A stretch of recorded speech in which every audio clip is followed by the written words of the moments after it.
You are listening to Paper and Vices. Mature content warning. Hi. Hi. How are you? I'm good. How are you? Better when I get through this beer, but pretty okay.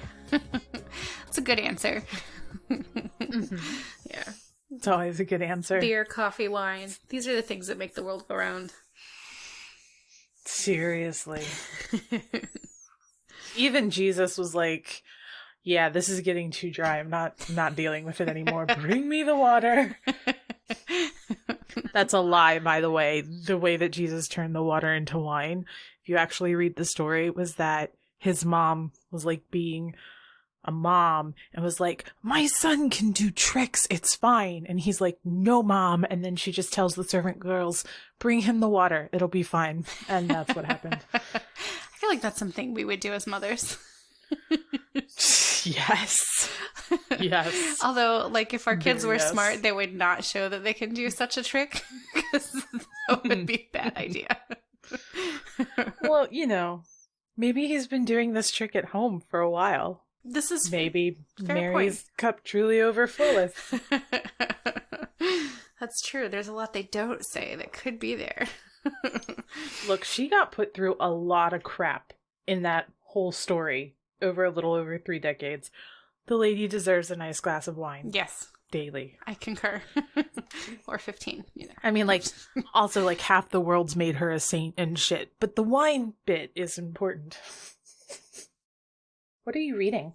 Actually, I'm kind of in between books right now. So I am taking advantage of the time and I'm just reading good old classic shit magazines. Like People and like stuff you can find online, but like actual copies of magazines. Which I don't know how they ended up in my house. Probably happened during the move. I have questions. Yeah, I know. Yeah. Probably while we were packing and like wrapping stuff, like because like so you can use newspaper or old magazines to like wrap the fragile stuff. Like we probably just somehow packed like the stack of magazines that were not being used for, you know, wrapping shot glasses. But yeah, like they're old magazines, but it's still fascinating. Like I like the part in the People magazines, like the front where it's like the star tracks. And it's like you get to see them like, they're just like we are. Here's so-and-so shopping. Here's so-and-so having coffee with a friend.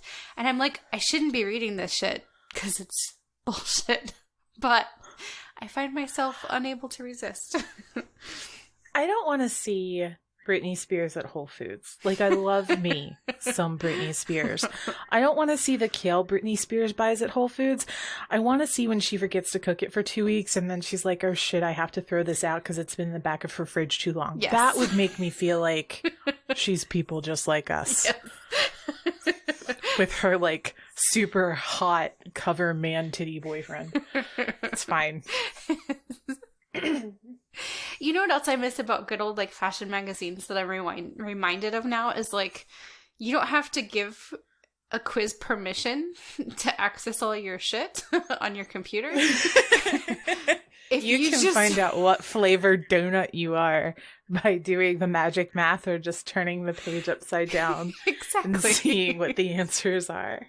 So much simpler. I miss those days.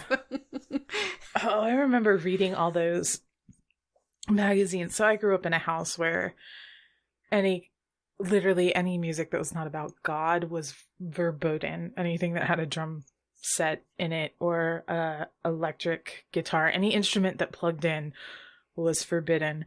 So I would sneak over to my friend's house and we would just read like Tiger Beat and Teen Beat and listen to NSYNC for hours and hours and hours. It was the best thing ever.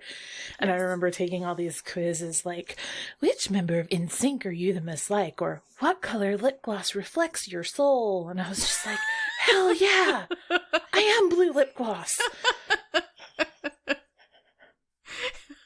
I just got older. Nothing really changed. Well, now you can get NSYNC does a reunion. Guess who's buying tickets? Although you'll see the article like in Cosmo or something, like one of the adult magazines that like every week it's like, what's your favorite? Like, find out which sex position fits you and your partner the best. Which is like every week it's apparently a different position. That has nothing to do with your star sign, and it has to do with like your body and booty size. Yes. Like, this is different stuff. We don't need the What truth is your out there. booty sign by Cosmo? Yeah. Like, you might be a Cancer, but your ass is all Scorpio. I can say that I'm a Scorpio. That's funny. So I'm sure you're reading something much more fascinating. So tell me, what are you reading? I am reading The Firey Crown by Jeffe Kennedy. She is one of my favorite authors. She wrote, I think she's done, the Uncharted Realms and 12 Kingdoms, and my favorite series of her is the Sorceress Moon series, though the Forgotten Empire series, of which The Firey Crown is book 2, may replace that for my favorite. It's really good. She is very good at... Her good guys are complicated, but her bad guys are for sure bad guys. Oh. So you kind of know what you're getting into when you start it, or is it a little bit more than that?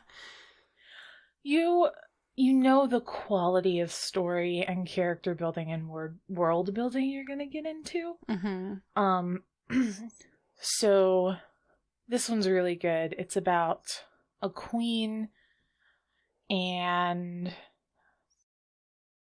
as queen of the island kingdom of Calanthe, Leah will do anything to keep her people free and her secrets safe from the mad tyrant who rules the mainland. The mad tyrant who rules the mainland. I'm reading off Amazon. Summaries are hard when you're half a can in and it's after 10 p.m.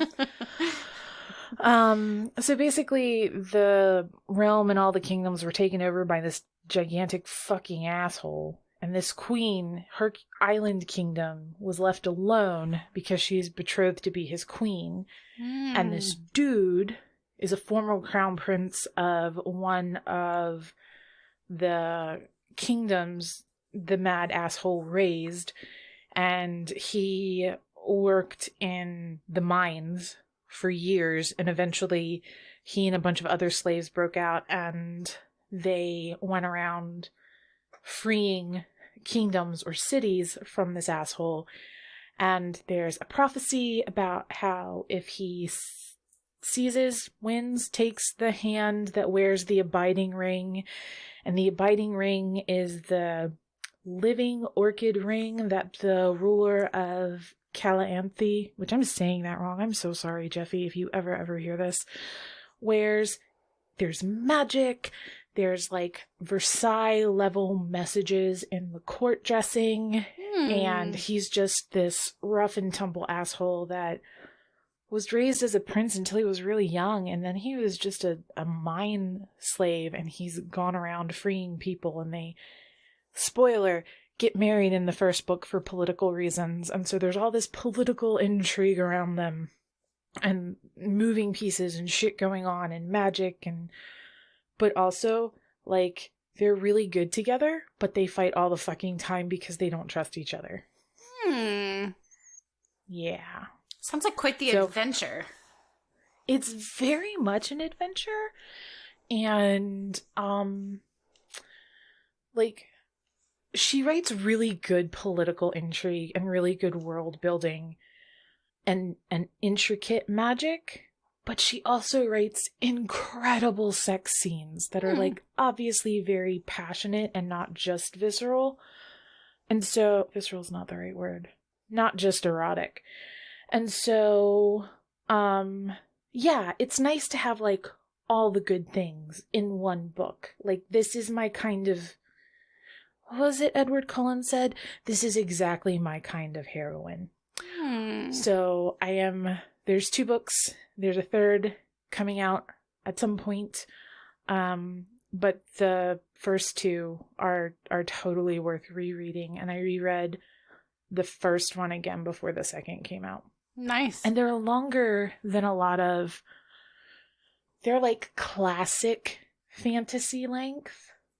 Like before, even though they're... I don't know if she's in the bookstore. I've gotten all of her books on my Kindle.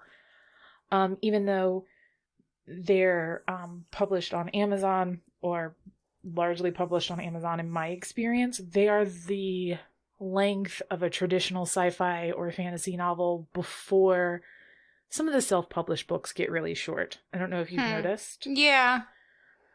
Yeah, I've noticed like some of the trilogies will be like the length of one book. Yes. Yeah. Yeah. Like if these were hardbound on your shelf, they would be a chunk. Mm-hmm. So, and what I really loved when I was reading The Orchid Throne, as I kept coming up on another chapter and I was like, this is so good. Shit, it's going to be over soon. And then it wasn't, but it wasn't too much. Just, you know, when you're getting to the end of a good book, you're like, damn it. It's like the last 2 French fries in the bag. You're happy, but you're sad. Yeah. Yeah. That's a really good way to put it. I know that feeling. And she doesn't necessarily end on cliffhangers. Some of her series could sort of be considered that, I guess. But I'm trying to remember. I don't remember all the ends of the Sorceress Moon's books, but the books are satisfying, yet you still want more of the story. Gotcha. Like, she doesn't do unsatisfying endings. Like, you can tell she's been writing for a long time. She's studied her craft. She's very good. She's won awards. She has a really short podcast called The First Cup of Coffee, which I love. It's like 15 to 18 minutes, I think. It's short. And she'll talk about everything from characters to the plants in her backyard and the birds and the publishing industry. It's a very, very good 15 minutes in your day. Yeah. Sounds perfect. Like it says, like with the first cup of coffee. That's random shit. That's really cool. Yeah. A lot more intriguing than magazines. all good things in their place. Yes. All good things in their place. That's true. Like, hit me on another week and I will be like, what is the best sex position for my zodiac sign? And what color lip gloss should I be wearing while we're participating?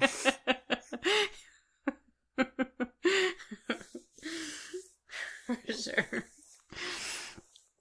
What are your vices this week? So kind of, I don't know. And maybe our topic tonight, I don't know. Like, I'm just kind of in this, like, January-itis? Yeah. I don't know. Yeah, that's gotta be what it is. But I'm just like, I want comfort. I want, like, smut magazines apparently are comfort for me. They're not. I mean, they were a big part of our adolescence. It's true. It's fair. And I guess it's just kind of like, I hadn't read one in so long that it was just like, I'm not reading anything right this moment. Like, before I pick up the next book, let me read these, 15 tips for great hair from 2003. And you have dreads now. And I have dreads now. White girl dreads. I do. So my advice this week is also, like, I've been binge watching some of my favorite epics, and it's taking a long time. Like, there's the Lord of the Rings series, which is really good, and I haven't been able to like when they came out, I could sit down and watch all 3 movies, extended length, no worries. And now I'm like, I watched the first installment last year, and now I'm like, okay, it's time to watch the second installment this year. Yeah, you would have to take a weekend off and get a hotel room. Yeah. Interestingly enough, though, I did that when the 3rd movie came out. I got tickets to this, there was a special in-theater premiere, and they showed the 2 extended lengths of the first 2 movies, and then... You went to that? I did. That dude and that group of people? I did. It was amazing. I loved it. It was such a good time. I loved it. I will never get to claim I'm more of a nerd than you ever again. Ever. Wow. You think you know someone, and then you're like, I spent 27 hours in a movie theater watching Hobbits. I did. And those hours were all in a row. All in a row. It was amazing. It was like quite the marathon. I don't know that I could do it again, because I think I would just get so antsy, but... apparently I have a hard time watching them all in my own living room back to back. So I'm like, 1 a year. So last year I did the first one. This year I'm doing the second. So, and then of course, Harry Potter is easy to binge watch for me. So Well, and you can watch, for the most part, you can watch Harry Potter. For the most part, you can watch Harry Potter around kids. Like, not the last 3 movies. But other than that, you can watch it around kids that are like 5, 6 years old. That is not the case with The Lord of the Rings so much. No, because you never know. Like, well, and plus, like even though the animation is like outdated at this point, like it's still pretty gross and scary. Like the oh my god, I just watched this, the orcs, the Nazgul. Yeah, the Nazgul, and like yeah, I don't want my kid to see the Nazgul because that's like 2 weeks that I'm gonna be waking up at 1 o'clock in the morning. Yeah, no fucking thank you. Yeah, up until you get to the Dementors, you're fine. So So, yeah. And even then, like, Dementors go away with chocolate, so it's like, okay, here's a piece of chocolate. No Dementors tonight. Go the fuck to sleep. Bye. I'll have to keep that tip in the back of my mind just in case. So, I have to say I'm excited for, like I know some people read the Harry Potter series to, like, their kids, like, from the time they're born. I have yet to do that. And I'm like, I feel like, in a couple of years, I'm going to have to start reading them. Like, to my kids. Well, because there's 2 options if you start reading to them when they're really young. 1, they don't care, and then you have to get a DNA test to make sure they're your child. Exactly. Or 2, they want all of the story right now. And when you're like, no, we have to wait until you're 13 to read the last 2 books, they're like, what the fuck, Mom? Yeah. That is not cool. It's like, not. There's a middle. For sure. But the thing about, like, it being hard to watch movies in your own house, that's so true, and it doesn't matter what the movie is. Because here's the thing. When you go to the movie theater, you can't feel bad about the dishes at your house, because it'd be really stupid to get up to your house, get up from the movie theater, go to your house, do the dishes, just throw in a load of laundry real quick, just make a phone call real quick, just text back this school bullshit. Oh my god, why do we have to have insurance for everything real quick? Like, while you're in the theater. They specifically tell you, this is fun time, turn your phone off. Yes. All valid points. I may have spent a lot of time today on the phone for bullshit adult things.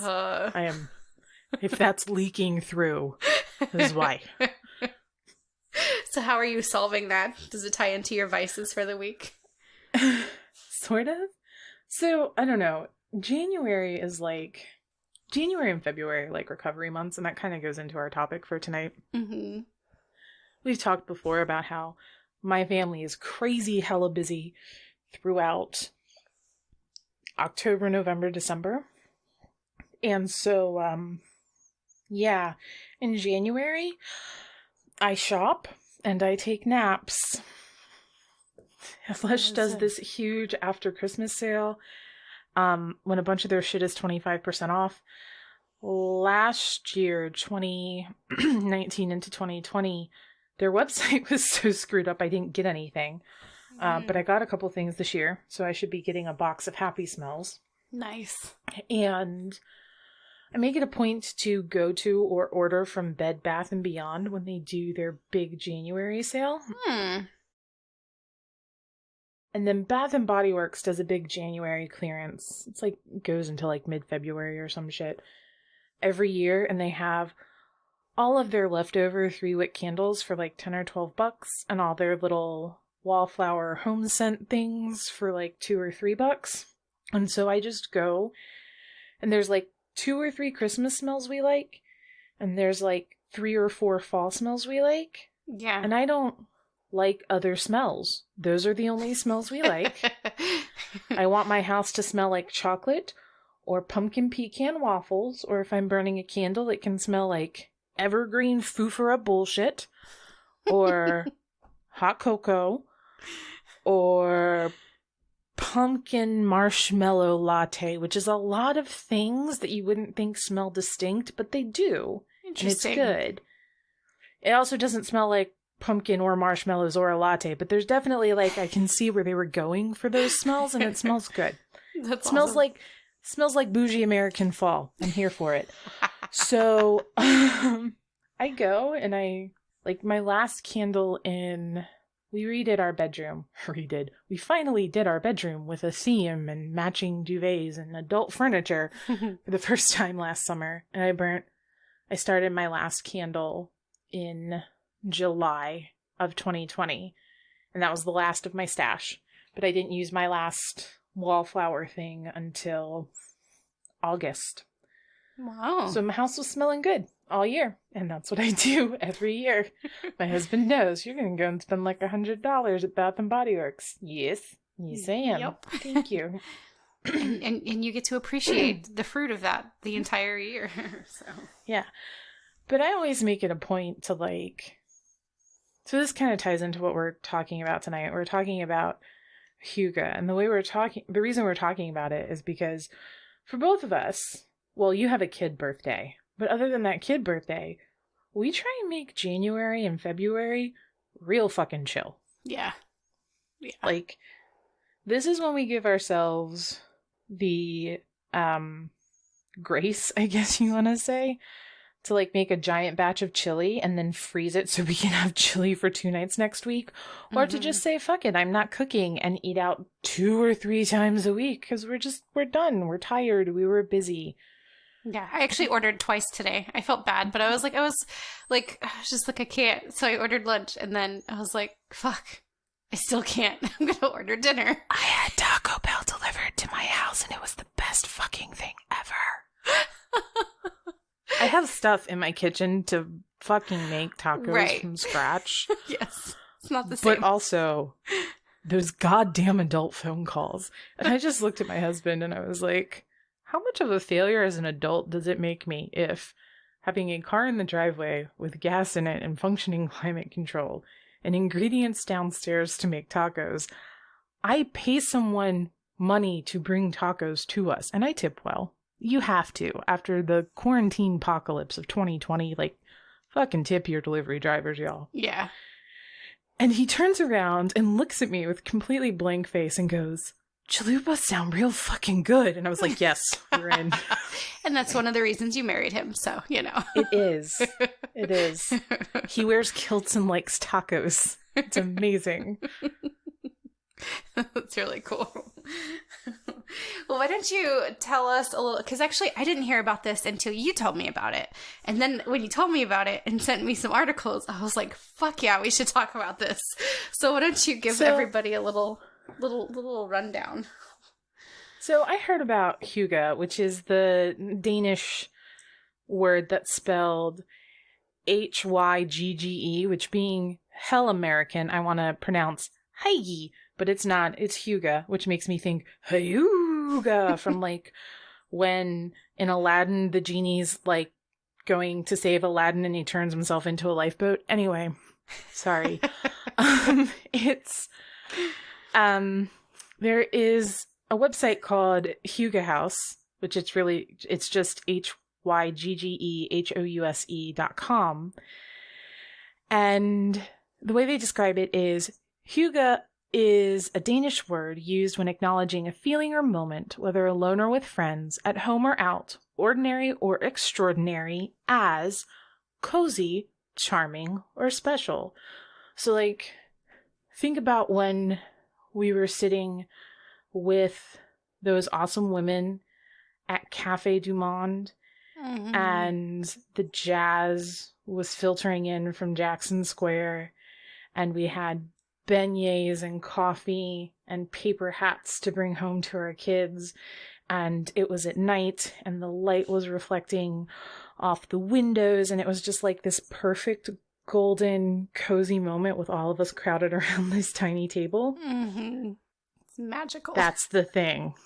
That's the thing. And so the website literally goes on to say, it only requires consciousness, a certain slowness, and the ability to not just be present, but to recognize and enjoy the present. And a lot of people distill it down to a feeling. She says that here. It's been said in a couple articles I've read. I think when we go on our mommy trips, we make it a point to live like this for 72 hours. And that's why it's so refreshing. Yes. herbal concoctions in brownie batter are consumed. And bottles of wine are consumed. Bottles? But most poppin' bottles. With a bunch of tired moms. It's fantastic. It really is. Dude, that 3-hour Cards Against Humanity game. Anyway. But we make it a point to live this way for a few days, and it's just really something you kind of can't do when, whether male or female, you're the main, like, paperwork adult phone call person in your house, or even if you split that. You can't do it if you're at work, depending on your job. For a lot of people, there's no chance in hell my husband can do it at work. Mm-hmm. And if you have very small humans, you get moments of it. You do. I am not saying you don't. But not many, depending on the day. Yeah. Well, it's kind of like, you have those, to me, when I was reading through the information on it, like, it's that feeling where just, like, everything has been aligned. And sorry, this is my hippie set coming out. Everything, everything is just in line and, like, balanced. And it's just like this brief moment of perfection. And one thing I really liked about what the article was saying is it's like, it could be something as simple as just having a really hot cup of coffee, with or without a friend, and that's one thing I really liked is it could be something that you do with other people or feel with other people, but it's something you could feel like when you're just by yourself. It really can happen. Sounds like it's kind of one of those unplanned, unscripted moments of just, okay, everything's cool and chill and I'm gonna be okay. Like, I totally had a moment of this right after we moved here a couple years ago. I was walking into the grocery store with my kid, but it was the first day of the year. We live in the South. I don't live as far south as Lee does, but y'all, it's the South. And sometimes it is 80 degrees on Halloween. And so we had this moment. It was like the first day of the season after the summer where it had been in the 60s. And we were going to a grocery store, and my kid was just in a really good mood. And the sunlight had turned, so it was that fall cant of light. And we have money in the bank to buy groceries, which has not always been the case in my life. And she was happy and holding my hand, but spinning in it. And we were walking into the grocery store, and the sunlight was glinting off her hair. And it was just like this beautiful moment of time that I would have frozen and put in my pocket forever if I could have kept it. Yeah, that's magic. Yeah. Yeah. Or like when you're sitting by an open window in the spring, like reading or, having a hot cup of coffee, and it rains and you can smell the rain, but the rain is not in such a direction that it comes in your window. Yeah. That's the shit. That's the shit right there. You can't really force that. Like, it just kind of happens. No. Yeah. And I think, and a lot of people are better at mindfulness than I am, and a lot of people are not as good at mindfulness as I am. I think for all of us, it takes a bit of training and a lot of gratitude. And that isn't to say that, like, things aren't hard or you have to be grateful in every moment of your life, because sometimes shit sucks and you have a right to feel those moments for real. But I think it does take a certain amount of gratitude to be able to experience that magic when it happens. And I learned about this first. The reason I care about Hygge at all is I learned about it from, wouldn't call her a friend, a mommy acquaintance who was very agitated and anxious all the time. And so a couple years ago, she found this word and she was going to make this her new thing. And then she just tried way too fucking hard, and she tried to get her preschool and younger children to do it, and she tried to get her husband to do it, and I was just like, I think there may be a point here you're missing. And she's like, I have cozy socks and a fireplace and a book. I will have Hygge. And I'm like, I don't. She needed more of a brownie. Yeah. Dude, I have like, if we ever go to a con or anything, and we're going to try and go to some cons later this year. If we ever go to a con in a state where it's legal, I just, like, can we give out chill pills and we'll just make brownies shaped like little pills, but obviously a brownie with a full list of ingredients, and just be like, ma'am, this is a Starbucks line, and you need one of these if you're going to talk to the barista that way. You can use it as a suppository if you want. It might take a little longer. I don't know, but you just, here you go. One for you, one for you. Anyway, sorry. Yeah, she needed a brownie. She needed a fucking hookah for Hygge. It was hilarious. And so there's this article I found on Mashable where they're talking about what Hygge isn't. And so it's become a thing in the United States, and you probably heard about it. And this comedian, Sophie Hagen, is Danish, and she goes, it's incredibly strange finding a Hygge blanket that costs 85 euros and promises to make you feel Hygge. I found a scented candle called Hygge that costs 35 euros, which I had to buy because I was desperate to find out how on earth they thought Hygge smelled. I think it was cinnamon.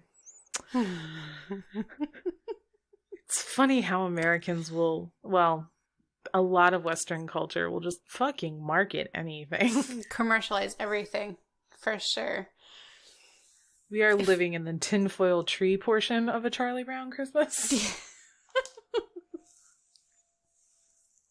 It's interesting, speking of that, like, I remember I went to, like, a cannabis convention last year, and I was like, I don't know, I had this moment of, like, Americans will market the shit out of anything, and it was just this guy, granted he was giving them away for free, but I'm sure at some point, like, he sold them, and it was just a regular bottle of, like, water, and it was, like, marketed as, like, the cottonmouth killer. And, like, how it was supposed to, like, after you smoke and you get that feeling of cotton mouth, like, kill it with this water. And I'm just like, okay, it's a regular bottle of fucking water, but, And I was like, wow, you could really market anything. And there are people who will buy it. So I don't know. Yeah. Like, I don't know if that's evil or really, really clever, disturbingly clever. I think it's a little bit of both. Because we all pay money for bottled water, so it's true. But to be fair, we pay money for bottled water when we don't want to have to bring water with us, or when we're stocking for hurricanes. Yes. Yeah. Yeah. No, I was just say it was interesting, like in that article where it was like, it really pointed at, because like when I first, and I think part of it was like the pictures and the images in those articles were all like the things that they were talking about, like the fuzzy socks in front of the fireplace and like the steaming mug, like in a blanket. And so I think that's probably what a lot of people associate it with. And I think that, you could genuinely have that honest feeling of, oh my God, Hygge. Hygge. That's how I gotta say it. I gotta go, Hygge. So you can have that feeling of Hygge with those things, but you don't necessarily have to have those things in order to feel it and experience it. So I don't know. Yeah, I think what I definitely got from that article was that there's this one part. We're gonna link both Hygge House and this article by Mashable in the blog or podcast notes or somewhere. If you do the googly do for this episode, it'll come up. And I think they made a good point. The clamor for Hygge isn't just because people are being duped by clever marketers. I think we really, and we hear so much about mindfulness and yoga and meditation. It's because people want these moments, but you have to be in a mindset, and I'm not always. So this isn't like, I'm in a mindset to experience Hygge and you're not. No, that's not what I'm saying. You have to be in a place where you can accept the magic and the Hygge for what it is when it happens upon you. And if your brain is in 8 million other directions, that's not happening. I had no Hygge in my life today, even though January and February are normally chill the fuck out months for us, because I had so many adult phone calls, y'all. And so my brain was always split between do shit for paper and vices and do the budget and do the adult phone calls and try and spend quality time with the kid. And then when I was with the kid, I was like, is this quality time? Are we connecting? Do you know I love you? Do you know I appreciate you as a person and not just as a continuation of my genetic line? And part of the reason I was having that time with my little person was because my brain was squirrely from everything else. Really hoping tonight I get a reset, and tomorrow I just kind of like wake up and woo-sa and Hygge. Maybe. I think it's like the exact opposite of anxiety, almost. Is what it like the Hygge is. So what are you doing to make more of these moments and more of this sort of awareness and consciousness in your own home? Honestly, for me, it's balancing out, like, you know, kind of, like you mentioned, like being in a family and having, like, being responsible for young people and, you know, just having all these things, all these adult things to have, you know, make all the adult things happen. It's really, like, I find it, or I incorporate that feeling by making sure I have time with close friends.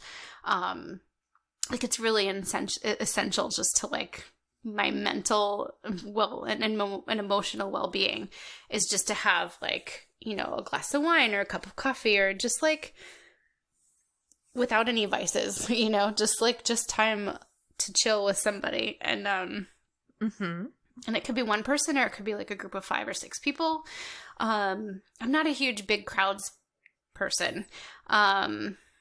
So you are big into carefully curated small to medium crowds. Yeah. Like, and that, I feel like that resets and reframes and kind of just, you know, and some of those are just really good moments. I don't know that they would necessarily qualify with what we're talking about, but there are definitely, like, I find that feeling in those moments more often than not, or more often when I'm, you know, doing anything else. Sometimes, you know, like, the weirdest place I found it, I was thinking about this today, is like, not necessarily wall cleaning, but, like, I get deep satisfaction and just this feeling of, like, sheer joy and at peace with the universe, like, when my house is clean, and right after, like, because usually what I'll do is I'll do, like, a really deep clean once a week, and then I'll do a sage and Palo Santo burn, and like, I just, once that's done, just having the windows open, not in the middle of summer, but, you know, like, when it's cool out, you have the windows open, you have that, like, fresh smell, everything's clean. Like, that's one place where I get it as well. And that has nothing to do with anyone else. So that's some good shit right there. Yeah. Yeah. But leading up to that point, I'm like, oh, fuck, I hate scrubbing toilets. But once the toilets are scrubbed, so. And it's funny, it's like, you do the first gross cleaning thing, and then you're like, well, fuck it, I might as well keep going. Just gotta, keep going. I do not like cleaning. I like when my house is clean, and those are very different things. Very different things. Very different things. There was one point during the great COVID house party of everyone alone in their own houses, where I just posted on Facebook, so we have reached the cleaning baseboards at 2 a.m. while listening to the Spice Girls portion of quarantine. And I had like 4 people text me the next day and be like, are you okay? Did you go to bed? Do you need to come by for socially distanced coffee on my deck? I felt loved. But, yeah. The baseboards have not been looked at since. No. But you know they're clean, so... Well, I mean, it's January, and that was in, like, April or May, Oh, so... true. Well, they still qualify as clean, according to baseboard life. You know, fucking once a year is fine. Yeah. It's fine. I don't think I've ever done them. There's someone listening to this podcast that is now just completely disgusted with us, and they're like, "Oh my god, look, I you clean do my you, baseboards boo. every week." Yeah. I am proud of your baseboards. You post that shit on Insta. Do whatever weird stuff makes your heart happy. Baseboards do not make my heart happy. No. When they are clean, my heart is happier. Yes. I will pay someone damn good money to clean my baseboards. I haven't in a long time, but I feel like that's a task where I'm like, okay, I'm gonna put this one out to someone else. Into when we moved here. No, it was before. Shit, it was before you visited, like a year and a half ago. Like the first time you came up here after we moved. Mm-hmm. I had so much shit going on the week before that I looked into having somebody come and just clean and just do a top to bottom once. So it'd be clean when you got here. I would be more chill when you got here. Spoiler alert. The toilet got scrubbed and she didn't care about anything else. And so the coffee pot was clean. It's fine. Yes. And so I looked into it, and everybody here, you have to sign up for a schedule. Like, they don't do a one-time clean. Oh, no. Like, they will if it's, like, a special occasion, but it costs, like, twice as much. So, you sign up, and you get a deep clean, like, depending on the company, once a month, or every other month, depending on your frequency, where they, like, do the baseboards, and the windowsills, and the tops of the doors. And I was reading the list going, I am supposed to clean the tops of my doors. Mama never told me. Yeah. I don't think Mama knew. Who thinks about that? Professional cleaners. Bless their hearts. Yes. No shade in being a professional cleaner. Like that. That hard work. Worky work. Yes. And yeah. I couldn't just be like, hey, come do this. And I couldn't really justify signing up for even a bi-weekly quick clean, because at that point, like, I wasn't writing. I didn't have a podcast. I didn't have any side projects. I just had my kid, and I was a full-time stay-at-home mom. And it's like, well, this is when that is your division of labor, the whole baseboard situation, it's definitely you, Victoria. So, fuck. Fuck indeed.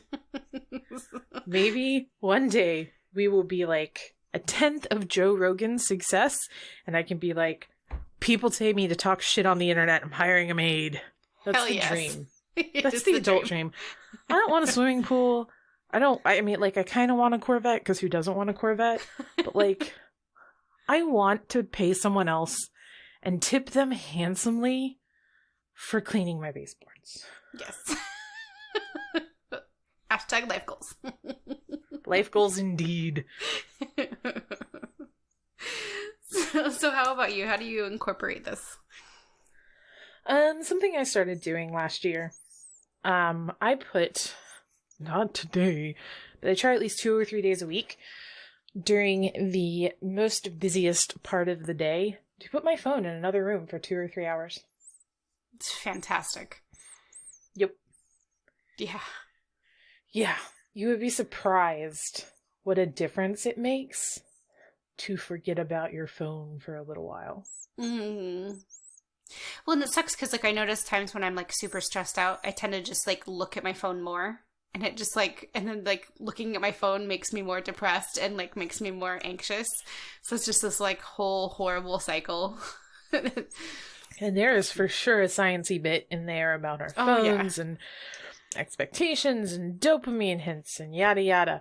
But yeah, I try really hard to just have some time where I don't have my phone in my hand. And I'm not as good about it as I want to be, but it's better than it was. Mm-hmm. And it's strange to realize it's strange to not have your phone arm's reach away. Mm-hmm. Like, maybe, and I don't mean just, like, my phone's upstairs, but I'm downstairs on the laptop, And so I'm doing stuff, and the only thing I wouldn't get is an actual call or a text message. I mean, like, laptop's off, desktop locked, phone in the other room. Completely unplugged. Completely unplugged. And no screens and being completely unplugged for 2 to 3 hours generally makes a pretty big difference in how overall grounded I feel. Mm-hmm. And it kind of... It's only 2 or 3 hours, right? Like, it's not a huge thing. But it shifts these things back into their place. Yeah. Well, sometimes it just takes a few minutes, like, you know, to just get that quick, like, click. And I'm like, okay, you know, now everything's back. You know, I think, though, with technology, you need more than just a few minutes. You need that few hour break.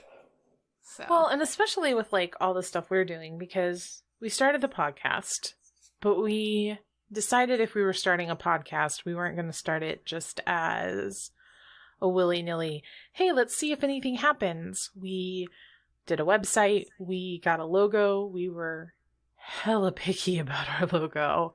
Yeah. We got business cards. Like I said, we're planning on going to cons of the ones that are still fucking happening. You know, we did a plan, and there were some days where we would look at each other over Zoom on our third Zoom of the day. And we have other projects other than this that may never come to fruition or may not come to fruition until another year or two down the road from now. But we have, like, other shit we're working on together. Yes. Where we would just look at each other after 12 hours and be like, the fuck? We got so much done today. This is a part-time job. When the hell did that happen? Mm-hmm.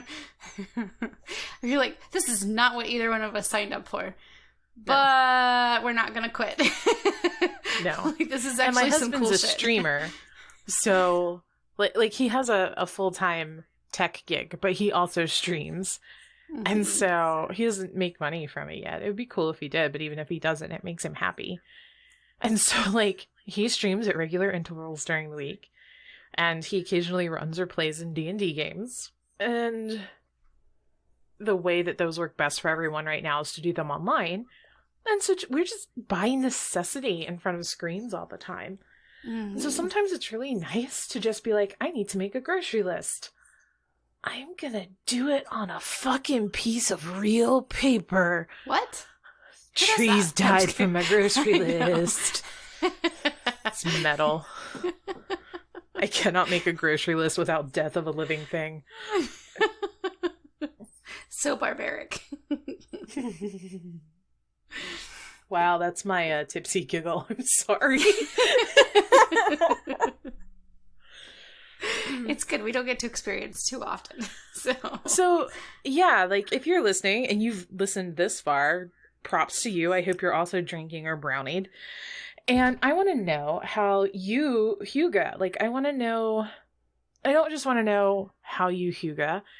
I want to hear about one of your magic moments in life, whether it was like when you realized you were walking into the county fair holding hands with a blue-eyed boy you really liked, or if it was a perfect sunset on Maui, or if it was just when you fucking got to go to Target by yourself and no one was touching you or asking you when the next report was due or for a budget sheet, or if it was when you got off work at Target and you got to walk into that parking lot and take your name tag off and not have anyone ask you for shit and you just realized the stars were shining and the breeze blew. Like, whatever your moment of magic and contentment is, where you're just like, the world is fucking cool. I want to know about it. Yeah, for sure. So yeah, so let us know. You can find us all over the place at Paper and Vices, paperandvices.com, Paper and Vices on Twitter and Instagram and Facebook. No TikTok. Not TikTok. And I feel like we're going to maybe start getting shit for not being on TikTok, and then maybe we'll one day have to do TikTok. No. That is you volunteering to run the TikTok. No. Y'all heard it. Lee volunteered. It's her idea. But, yeah. So yeah, let us know what you're reading, what you're doing these days, and then how you just chill the fuck out for a little bit and experience that balance of life. I feel like there should be some, like, fun, like, peaceful self-help theme music going on right now. Go listen to some Pogo. It's good for your soul. It is. Until we meet again, don't be an asshole, smoke a joint, and take care of yourself. Amen. Hygge! This has been a production of Paper and Vices, copyright 2020. This episode is presented for entertainment purposes only, and any vice should only be pursued within the legal boundaries, common sense, and personal responsibility of each person. Please check your local laws. The views and opinions expressed on this podcast are those of the individual hosts and guests only, and do not in any way represent the views of Paper and Vices LLC or any named persons, nor should they be considered professional, medical, or legal advice. Previous episodes and other commentaries can be found at paperandvices.com.